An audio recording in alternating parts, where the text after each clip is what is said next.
హల్లెలూయా స్తుతి మహిమ ఎల్లప్పుడూ దేవునికి చెదము. హల్లెలూయా స్తుతి మహిమ ఎల్లప్పుడూ దేవునికి చెదము. హల్లెలూయా హల్లెలూయా హల్లెలూయా హల్లెలూయా హల్లెలూయా హల్లెలూయా. హల్లెలూయా స్తుతి మహిమ ఎల్లప్పుడూ దేవునికి చెదము.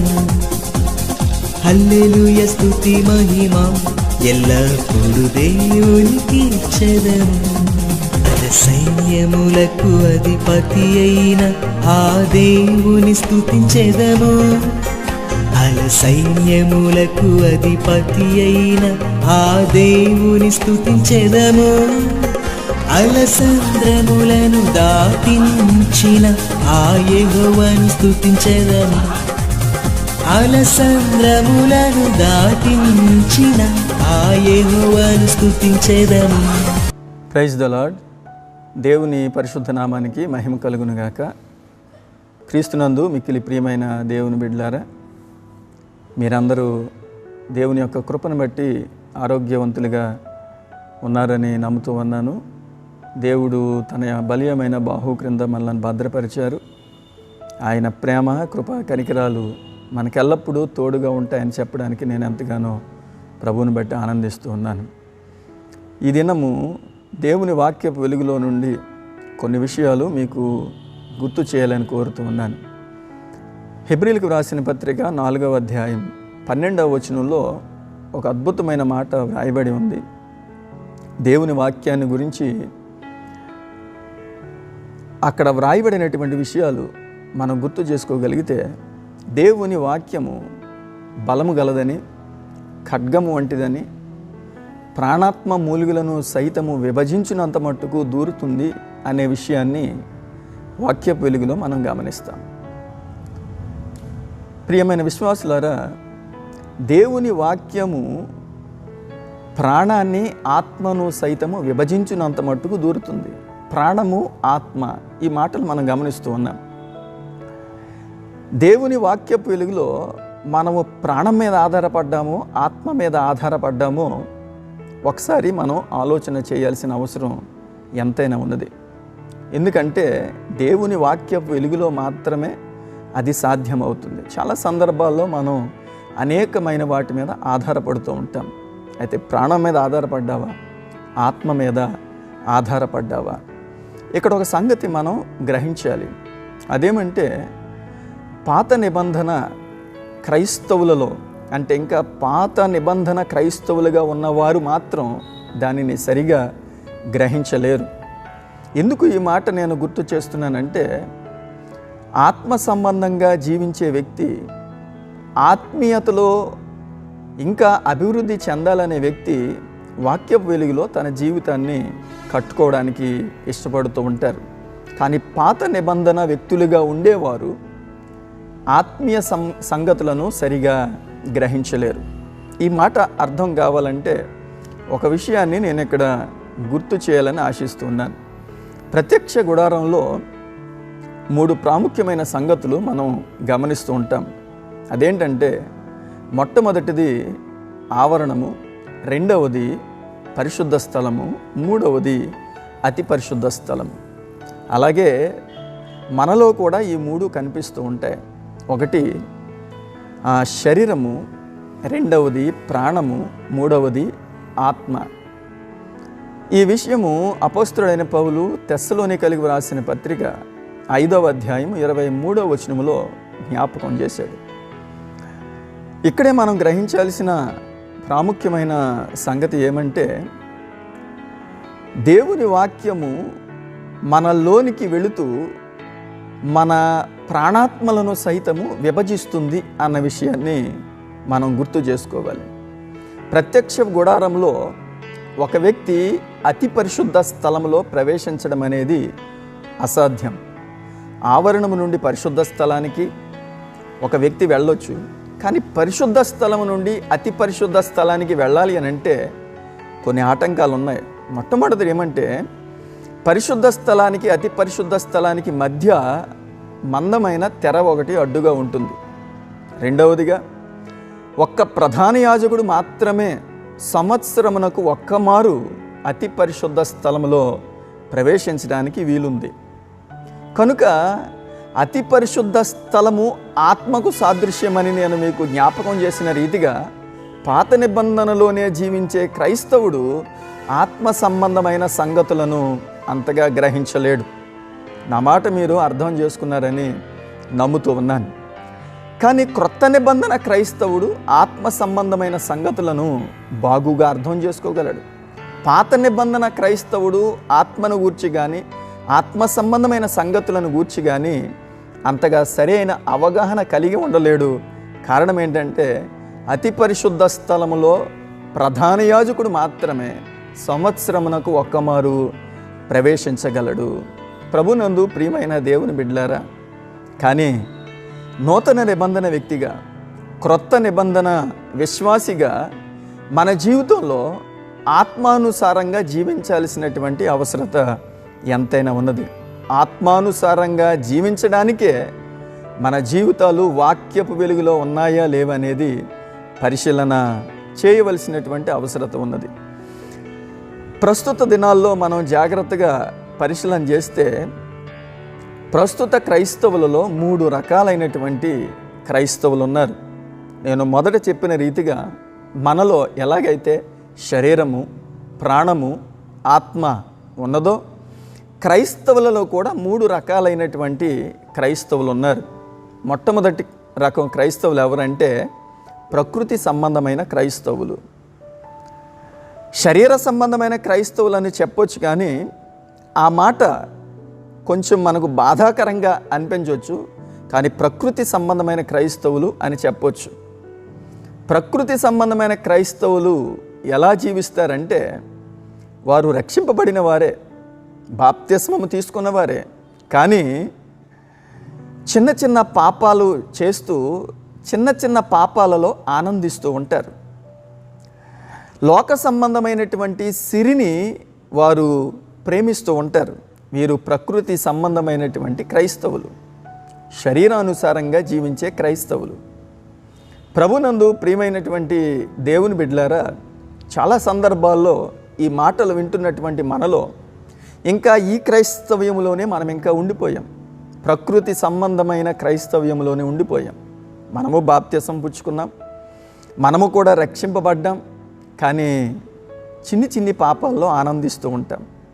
అబద్ధాలు చెబుతూ, చిన్ని చిన్ని మోసాలు చేస్తూ, ఇది ఎవరికీ తెలియదులే అనుకొని చిన్ని చిన్ని దేవునికి ఆయాసకరమైన కార్యాలు చేస్తూ ప్రభు దగ్గర క్షమాపణ వేడుకుంటే సరిపోతుందిలే అని పాపంలోనే ఆనందిస్తూ ఉంటాం. లోక సంబంధమైన సిరిని ప్రేమిస్తూ ఉంటాం. యేసు ప్రభు చెప్పాడు, దేవునికిని సిరికిని నీవు దాసులుగా ఉండలేవు. అయితే సిరికన్నా దాసుడిగా ఉండు, లేదంటే దేవునికైనా దాసునిగా ఉండు. దేవుని బిడ్డలారా, ఈ మాటలు వింటున్న మన జీవితాల్లో ఒకవేళ ఇంకా ప్రకృతి సంబంధమైన క్రైస్తవుడిగా ఉన్నావేమో ఒకసారి ఆలోచన చేయండి. రెండవది, నేను చెప్పిన రీతిగా రెండవ క్రైస్తవం ఏంటంటే ప్రాణ సంబంధమైనటువంటి క్రైస్తవులు. మొట్టమొదటిది ప్రకృతి సంబంధమైన క్రైస్తవులు, రెండవది ప్రాణ సంబంధమైనటువంటి క్రైస్తవులు. ప్రాణము అని అంటే మానవ శక్తిని సూచించేది, మానవ జ్ఞానాన్ని సూచించేది. వీరు కూడా రక్షింపబడిన వారే, వీరు కూడా బాప్తిసం పొందినవారే. అయితే వీరు ప్రకృతి సంబంధమైన క్రైస్తవుల వలె పాపంలో ఆనందించరు. ప్రకృతి సంబంధమైన క్రైస్తవుల వలె వీరు సిరిని ప్రేమించరు. అయితే ఈ ప్రాణ సంబంధమైన క్రైస్తవులు ఎలా ఉంటారంటే, దేవుని బిడ్డలారా ఆలోచన చేయండి, వారెప్పుడు కూడా మనుష్య జ్ఞానం మీద వారు ఆధారపడుతూ ఉంటారు. వారి సొంత జ్ఞానం మీద ఆధారపడుతూ ఉంటారు. వారి స్వచిత్తాన్ని నెరవేర్చడానికి ఇష్టపడతారు. వారి తలంపులే నెరవేర్చబడడానికి వారు ఇష్టపడతారు. ఇవన్నీ చేస్తూ ఇవే దేవుని చిత్తమని వారు ఎక్కువగా భావిస్తూ ఉంటారు. స్వంత జ్ఞానం మీద వారు ఎక్కువగా ఆధారపడుతూ ఉంటారు. యెషయా గ్రంథం 55వ అధ్యాయంలో మీరు గమనిస్తే ప్రభు అన్నాడు, నా తలంపులు మీ తలంపుల వంటివి కావు, నా త్రోవలు మీ త్రోవల వంటివి కావు. భూమి కంటే ఆకాశము ఎంత ఎత్తుగా ఉన్నదో మీ తలంపుల కంటే నా తలంపులు, మీ త్రోవల కంటే నా త్రోవలు అంత ఎత్తుగా ఉన్నవి అని దేవాది దేవుడు యెషయా ద్వారా మాట్లాడారు. అయితే దేవుని బిడ్డలారా, ప్రాణ సంబంధమైన క్రైస్తవులు వారి స్వజ్ఞానం మీద ఆధారపడుతూ ఉంటారు, టెక్నాలజీ మీద ఆధారపడుతూ ఉంటారు, పరికరాల మీద ఆధారపడుతూ ఉంటారు. ఇంకా మనం ఆలోచన చేస్తే రాజకీయ సంబంధమైనటువంటి ఆ వ్యక్తుల మీద ఆధారపడి వారి పలుకుబడి ద్వారా, వీరి పలుకుబడి ద్వారా దేవుని కార్యాలు చేయాలని ఎక్కువగా ఆశిస్తూ ఉంటారు. ఒకవేళ ఇవి లోక సంబంధమైన మనుషుల దగ్గర మెప్పు రావచ్చేమో కానీ ఆ కార్యాలు దేవునికి మహిమను తేలేవు అన్న విషయాన్ని మనం గమనించాలి. ఇది బాగుగా అర్థం కావడం కోసం కొన్ని ఉదాహరణలు మీకు జ్ఞాపకం చేస్తాను, జాగ్రత్తగా వినండి. దేవుని బిడ్డలారా, దేవాది దేవుడు మోషేను ఏర్పాటు చేసుకొని మోషేను తన ఇల్లును, అంటే దేవుని ఇల్లును కట్టడానికి దేవుడు మోషేను ఏర్పాటు చేసుకున్నారు. అయితే అప్పటికే మోషేకి ఏముందంటే ఐగుప్తులో ఉన్నటువంటి సకల జ్ఞానము మోషేకు తెలుసు. ఐగుప్తులో ఉన్న సకల విషయాలలో కూడా ప్రావీణ్యత కలిగిన వాడని బైబిల్లో మనం గమనిస్తాం. అయితే దేవుని ఇల్లు కట్టడానికి మనిషి జ్ఞానము ఏమాత్రం కూడా పనికిరాదు. స్వజ్ఞానం మీద ఆధారపడితే దేవుని ఇల్లును మనము కట్టలేము. దేవుని బిడ్డలారా, ఆలోచన చేయండి. అప్పటికే ఐగుప్తు జ్ఞానముతో నింపబడినటువంటి మోషే పిరమిడ్లు ఎలా కట్టాలో అని లోక సంబంధమైన జ్ఞానముతో నింపబడిన మోషే ఆ జ్ఞానముతో దేవుని ఇల్లు కట్టాలి అంటే అది అసాధ్యం. అందుకే దేవుడు ఏం చేశాడంటే ఐగుప్తు జ్ఞానము నుండి మోషేను విడిపించడానికి 40 సంవత్సరాలు దేవుడు అరణ్యములో దేవుడు అతనికి తర్బియతు ఇప్పించాడన్న విషయాన్ని మనం గమనించాలి. ఈ 40 సంవత్సరాల కాలంలో ఐగుప్తు జ్ఞానం పూర్తిగా ప్రక్కకు పోయింది, పూర్తిగా దేవుని జ్ఞానముతో నింపబడ్డాడు. అందుకే ప్రభు అంటాడు, దేవుని ఇల్లంతటిలో మోషే నమ్మకమైనవాడు. దేవుని ఇల్లు కట్టాలంటే ఐగుప్తు జ్ఞానం ప్రక్కకు వెళ్ళిపోవాలి, మనుష్య జ్ఞానం ప్రక్కకు వెళ్ళిపోవాలి, లోక సంబంధమైన జ్ఞానం ప్రక్కకు వెళ్ళిపోవాలి, పూర్తిగా దేవుని జ్ఞానముతోనే నింపబడాలి. ప్రభునందు ప్రియమైన దేవుని బిడ్డలారా, ప్రాణ సంబంధమైన క్రైస్తవులు వారు సిరిని ప్రేమించరు, పాపములు ఆనందించరు, కానీ మనుష్య జ్ఞానము చొప్పున, లోక సంబంధమైన జ్ఞానము చొప్పున, తమ ఆలోచన చొప్పున చేయాలని దైవ కార్యాలు చేయాలని ఆశిస్తారు. అవి ఎప్పుడు కూడా దేవునికి మహిమను తేలేవు. అందుకే మోషేను దేవుడు 40 సంవత్సరాలు తర్బియత్ ఇచ్చినట్టు వాక్యములో మనం గమనిస్తాం. అపోస్తలుడైన పౌలును కూడా మీరు జాగ్రత్తగా గమనిస్తే 3 సంవత్సరాలు గమలియేలు పాదముల దగ్గర జ్ఞానం నేర్చుకున్నాడు. అయితే ఎప్పుడైతే ప్రభువును స్వరక్షకునిగా అంగీకరించి దేవుని ఇంటిని కట్టడానికి, దేవుని సంఘాన్ని కట్టడానికి దేవుడు ఏర్పాటు చేసుకున్నాడో, ఇప్పుడు మనుష్య జ్ఞానము పౌలులో నుండి బయటికి పోవాలి. అందుకే దేవుని బిడ్డలారా, గలతీ పత్రిక 1వ అధ్యాయంలో మీరు చూస్తే అరేబియాకు వెళ్ళిపోయినట్టు వాక్యంలో మనం చూస్తాం. అక్కడ దేవుడు తన జ్ఞానంతో నింపాడు. మనుష్యుల దగ్గర నేర్చుకున్న జ్ఞానం ప్రక్కకు వెళ్ళిపోవాలి, దైవ జ్ఞానంతో పౌలు నింపబడాలి. అప్పుడే దేవుని ఇల్లంతటినీ కట్టడానికి, దేవుని సంఘమును కట్టడానికి దైవ జ్ఞానంతో పౌలును దేవుడు నింపాడు. ఇంకా మనం జాగ్రత్తగా ఆలోచన చేస్తే యేసు ప్రభు శిష్యుల్ని ఏర్పాటు చేసుకున్న తర్వాత వారికి ఉన్నటువంటి భూ సంబంధమైన జ్ఞానం పోవడానికి 3.5 సంవత్సరాలు ప్రభు తర్బియత్ ఇచ్చాడు. దేవుని జ్ఞానముతో వారిని నింపాడు దేవుడు, పరసంబంధమైన జ్ఞానముతో వారిని నింపాడు. వారి స్వచిత్తం కానీ, సొంత తలంపులు, సొంత ఆలోచనలు, ఇవన్నీ కూడా వారిలో నుండి ప్రక్కకు వెళ్ళిపోవాలి. వారు పూర్తిగా పరసంబంధమైన జ్ఞానంతో నింపబడాలి. అందుకే 3.5 సంవత్సరాలు దేవుడు ఆ శిష్యులకు తర్బియత్ ఇచ్చాడు. పూర్తిగా దైవ జ్ఞానముతో వారు నింపబడ్డారు. ఈ మాటలు వింటున్నటువంటి దేవుని బిడ్డలారా, ఆలోచన చేయండి. మనము ప్రకృతి సంబంధమైన క్రైస్తవులుగా ఉన్నామేమో, లేదంటే ప్రాణ సంబంధమైన క్రైస్తవులుగా ఉన్నామేమో. ప్రాణ సంబంధమైన క్రైస్తవులు తమ స్వజ్ఞానం మీద ఆధారపడి దైవ కార్యాలు చేయాలనుకుంటారు. అవి మనుష్య రీతిగా మనుషుల మధ్య గొప్పగా చెప్పుకోవచ్చు, మనుషులు పొగడవచ్చు, కానీ దేవునికి మహిమ రాదు అన్న విషయాన్ని గమనించాలి. ఇక 3వ రకమైన క్రైస్తవులు ఆత్మ సంబంధమైన క్రైస్తవులు.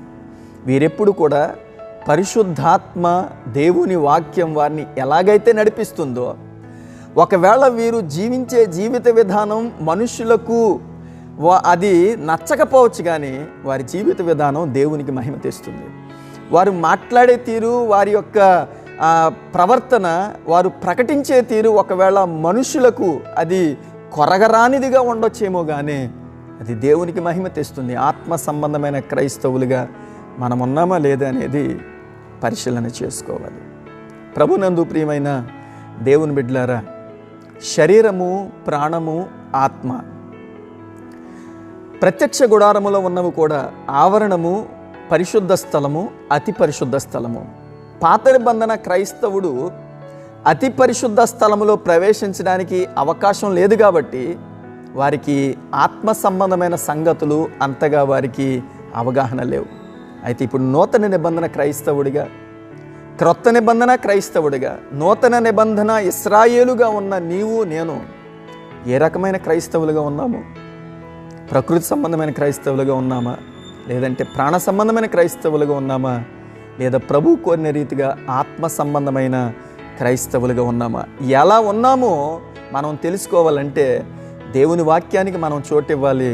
ప్రాణాత్మల మూలుగులను సైతం విభజించినంత మట్టుకు దూరుచు అది నీవు ఏ స్థితిలో ఉన్నావో నీకు జ్ఞాపకం చేస్తుంది. కనుక వాక్యానుసారంగా మన జీవితాలు కట్టుకుందాం, ఆత్మ సంబంధమైన వ్యక్తులుగా జీవిద్దాం. ఆత్మ సంబంధమైన వ్యక్తులుగా జీవించిన వారే శరీర సంబంధమైన కార్యాలను, శరీర సంబంధమైన పాపాలను త్యజించగలరు, విడిచిపెట్టగలరు. తద్వారా దేవునికి మహిమ వస్తుంది. నిన్ను నన్ను చూచిన వారు మనలో ఉన్న ప్రభువును చూడగలుగుతారు. కాబట్టి ఏ స్థితిలో ఉన్నామో మనం జ్ఞాపకం చేసుకొని, ఒకవేళ మొదటి 2 స్థితుల్లో నీవు ఉంటే ఈ వాక్యం విన్న తర్వాత అయినా ఆత్మ సంబంధమైన క్రైస్తవులంగా మారదాం. దేవుని వాక్యపు వెలుగులో మన జీవితాలు సరి చేసుకుందాం. అటువంటి ధన్యత పరిశుద్ధాత్మ దేవుడు మనకెల్లరికూ అనుగ్రహించి కాపాడునుగాక. ఆమేన్. ప్రార్థన చేసుకుందాం. సర్వోన్నతుడా, పరిశుద్ధుడా, జీవం కలిగిన మా తండ్రి, నీకు స్తోత్రాలు. ఈ ప్రాముఖ్యమైన వేళలో కొద్ది విషయాలు నీ వాక్యపు వెలుగులో నుండి మేము నేర్చుకోవడానికి ఇచ్చిన ధన్యతను బట్టి వందనాలు. అవును ప్రభువా, మేము అనేక పర్యాయాలు ప్రకృతి సంబంధమైన క్రైస్తవులుగా జీవించి ఉన్నామని నీ పాదాల చెంత ఒప్పుకుంటున్నాం. చిన్న చిన్న పాపాల్లో మేము ఆనందించాం తండ్రి, సిరిని ప్రేమించాం, దయతో మమ్మల్ని క్షమించండి. అనేక సందర్భాల్లో నాయన ప్రాణ సంబంధమైన క్రైస్తవులుగా కూడా మేము జీవించి ఉన్నాం. మా చిత్తాన్ని, మా ఆలోచనలు, మా తలంపులు నెరవేరుస్తూ నీ కార్యాలలో మా ఆలోచనలు చొప్పించి నీకు మహిమ వస్తుందని మేము భావించాం. అయితే నేటి దినాన్ని నీ వాక్యం ద్వారా మేము గ్రహించున్నాం తండ్రి. మా తలంపులు వేరు, మీ తలంపులు వేరు, మా త్రోవలు వేరు, మీ త్రోవలు వేరు. కనుక తండ్రి, ప్రాణ సంబంధమైన క్రైస్తవులుగా కూడా మేము ఉండకుండా సహాయం చేయండి. అన్నింటికంటే ముఖ్యంగా ఆత్మ సంబంధమైన క్రైస్తవులుగా నీ నామమునకు మహిమ తెచ్చే జయ జీవితం, అన్ని విషయాల్లో పరిశుద్ధాత్మపై ఆధారపడే జీవితం మాకు దయచేయండి. విత్తబడిన వాక్యం మంచి నేలన పడిన విత్తనాల వలె ఫలింపచేయండి. కోవిడ్-19 వైరస్తో బాధపడుతున్నటువంటి మా ప్రియులు ఎంతోమంది ఉన్నారు. వారిని నాయన మీరు జ్ఞాపకం చేసుకొని స్వస్థతనిచ్చి మహిమ పొందమని, వాక్యపు వెలుగులో మా బిడల ప్రతి కుటుంబాన్ని మీరు ఆశీర్వదించి నీ రాకడకు సిద్ధం చేసి మహిమ పొందమని యేసు నామమున అడిగి వేడుకొనుచున్నాం తండ్రి. ఆమేన్. తండ్రి, కుమారుడు, పరిశుద్ధాత్మను త్రియక దేవుని దీవెన సదా మీకు తోడుగా ఉండి కాపాడునుగాక. ఆమేన్. అందరికీ వందనాలండి. May God bless you. ఆకాశము నుండి మన్నాను పంపిన దేవుని స్తుతించెదము. ఆకాశము నుండి మన్నాను పంపిన దేవుని స్తుతించెదము. బండ నుండి మధుర జలములు పంపిన ఆ దేవుని స్తుతించెదము. బండ నుండి మధుర జలములు పంపిన ఆ దేవుని స్తుతించెదము. హల్లెలూయా, స్తుతి మహిమ ఎల్లప్పుడు దేవునికి ఇచ్చెదము. హల్లెలూయా, స్తుతి మహిమ ఎల్లప్పుడు దేవునికి ఇచ్చెదము.